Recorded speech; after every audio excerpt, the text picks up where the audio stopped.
une femme stérile croise un jour le chemin d'une petite fille solitaire dans un parc. La fillette lui dit que ses parents ne reviendront jamais. Elles sont loin de se douter qu'elles sont destinées à rester ensemble. Linda Harrington se tenait près d'un feu rouge, faisant de son mieux pour ne pas pleurer. Elle avait 32 ans, était célibataire et médicalement inapte à avoir des enfants. Il y a 2 jours, elle a révélé son infertilité à son petit ami, Shane, qui a rompu avec elle parce qu'il voulait fonder une famille avec elle plutôt que d'adopter un enfant, comme le voulait Linda. « Je suis désolé, Linda. Ça ne marchera pas », a-t-il dit avant de lui raccrocher au nez.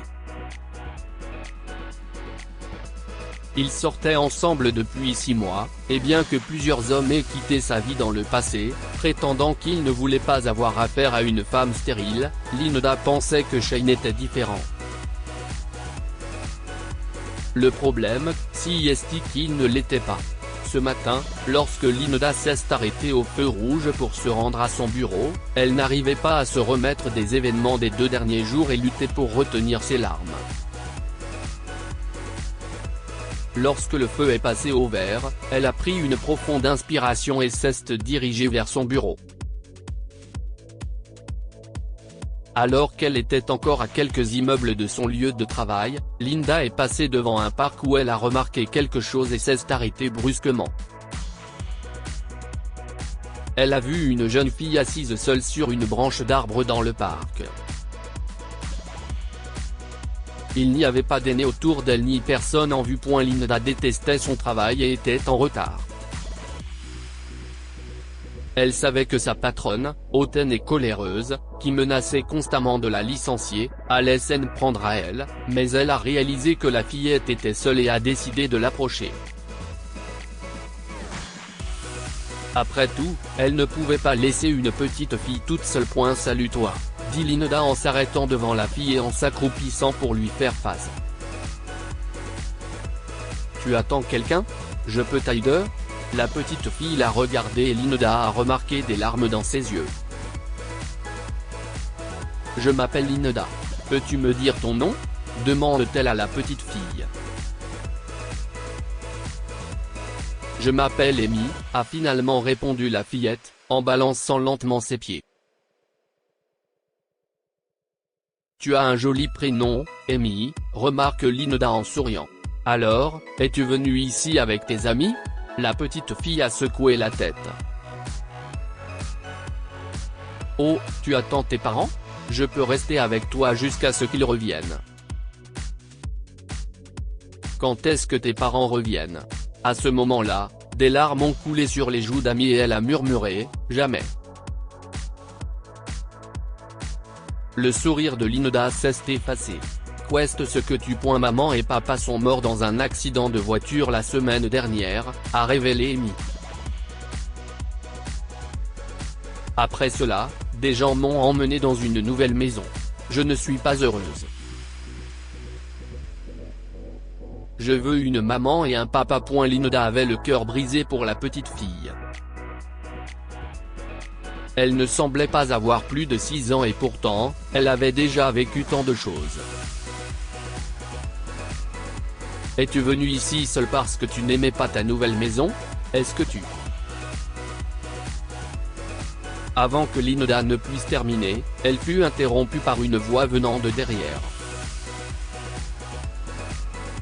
Je crois que je peux mieux vous le dire. Linda se retourne et voit une femme qui se tient derrière elle. Elle s'est présentée comme Janet, la tutrice temporaire d'Amy. Elle a dit qu'Amy se rendait souvent dans ce parc avec ses parents et que lorsqu'ils ont commencé à lui manquer, elle a amené Amy là-bas. Elle était allée dans une boutique voisine pour acheter de l'eau, mais Amy a refusé de l'accompagner, alors elle lui a dit de rester au parc. Pour être honnête, j'espère qu'elle sera acceptée par une famille aimante, a dit Janet à Linda. Vous voyez, elle est assez jeune, mais aucun couple ne s'est encore manifesté pour son adoption. Je veux l'adopter. Linda a déclaré. J'adorerais l'avoir comme fille. Eh bien, il y a un hic dans ce cas-là, souligne Janet. Seuls les couples mariés auront cette facilité. Tu vois, les lois de l'État sur l'adoption par les célibataires sont insensées. Ça pourrait vous prendre une éternité. Ce jour-là, lorsque Linda est arrivée au travail, son esprit était plus préoccupé par Amy que par le fait qu'elle allait très bientôt subir l'enfer de son patron, M. Garfield. Elle laisse son sac dans son box et tente de se faufiler dans la salle de réunion, mais M. Garfield la prend en flagrant délit. Mademoiselle Harrington, je crois que vous nous dérangez, dit-il en interrompant sa présentation et en se tournant vers elle. Je vous demanderai poliment de partir. Mais, monsieur Garfield, je n'étais pas délibérément en retard. J'ai rencontré cette fille, je ne pouvais pas la laisser seule, et je ne suis pas intéressé par les histoires, mademoiselle Harrington. Je pense que j'ai été assez clair. Il s'est interposé. S'il vous plaît, vous faites perdre un temps précieux à notre client, a-t-il ajouté en désignant la porte. Ne voulant pas se déshonorer davantage, Linda a quitté la pièce. Mais avant qu'elle ne parte, M. Garfield n'a pas hésité à la réprimander. Vous voyez, messieurs, dit-il. En tant qu'entreprise, nous accordons une grande importance au temps. Donc à partir d'aujourd'hui, mademoiselle Harrington ne fait plus partie de notre société. Veuillez vous abstenir de la contacter à l'avenir. Elle est virée. Linda est restée figée par ces paroles et s'est sentie complètement humiliée en regardant la pièce. Elle ramasse ses affaires et quitte le bureau en larmes. Elle ne s'attendait pas à ce que la journée se passe aussi mal, mais son licenciement n'était pas inattendu, vu que M.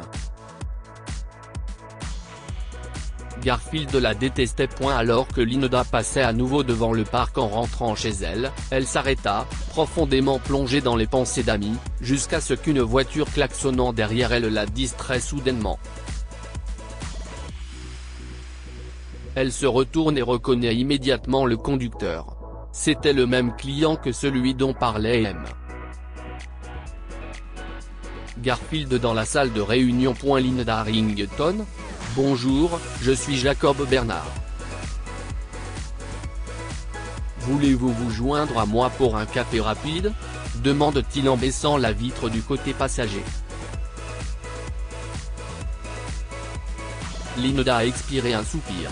Eh bien, aujourd'hui a été une journée d'enfer. J'étais en retard au travail, puis j'ai été humilié dans une salle pleine de fonctionnaires, puis j'ai été licencié, et maintenant je suis sans emploi. Félicitations, au fait, pour avoir conclu un accord avec la pire personne que vous puissiez trouver, mon ex-patron. Ça mérite bien un café. Merci, dit-elle en s'installant dans sa voiture. Alors qu'ils discutaient autour d'un café, Linda a réalisé que Jacob était un homme vraiment gentil. Il n'avait aucune idée du moment où ils ont dévié d'une conversation de base et ont commencé à discuter de la vie personnelle de l'autre.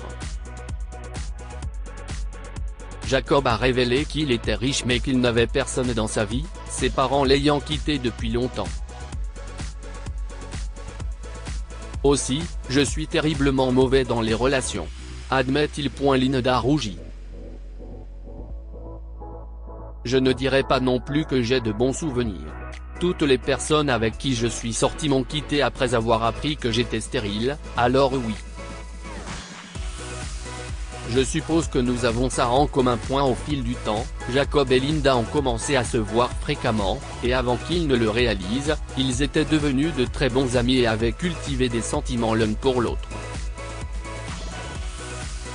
Un jour, Linda a emmené Jacob au parc où elle avait rencontré Amy et lui a dit à quel point elle voulait adopter la petite fille. et ce soir-là, Jacob a proposé un rendez-vous à Linda et l'a demandé en mariage. « Veux-tu être à moi pour toujours ?» demande-t-il en se mettant à genoux et en lui tendant une bague en diamant. Linda ne croit pas ses oreilles. « Bien sûr, je veux bien. Si est un oui », répond-elle en l'embrassant passionnément. Après leur mariage, Linda et Jacob ont à nouveau visité le parc, et par chance, ils y ont vu Amy. Linda a dit à Janet qu'elle et Jacob étaient intéressés par l'accueil d'Amy.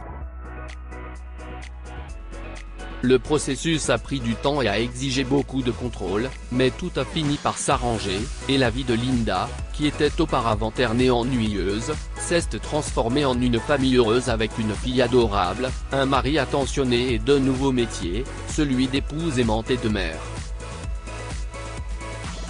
Que pouvons-nous apprendre de cette histoire? Si est-il l'amour, et non la biologie, qui fait de vous un parent? Linda avait des instincts maternels, et elle a toujours voulu être mère. Heureusement, elle a trouvé le vrai bonheur et la joie de la maternité après avoir rencontré Jacob et adopté Amy. Le véritable amour consiste à accepter la personne dans son intégralité, ses défauts et tout le reste. Linda ne pouvait pas donner naissance et Jacob savait qu'il n'aurait jamais d'enfant de son sang, mais il est tombé amoureux de l'âme de Linda et l'a acceptée telle qu'elle était. Lire aussi, un pauvre homme trouve une petite fille seule assise sur la route, 7 ans plus tard, la fille disparaît et le rend riche. Abonnez-vous à Amomama sur Google News.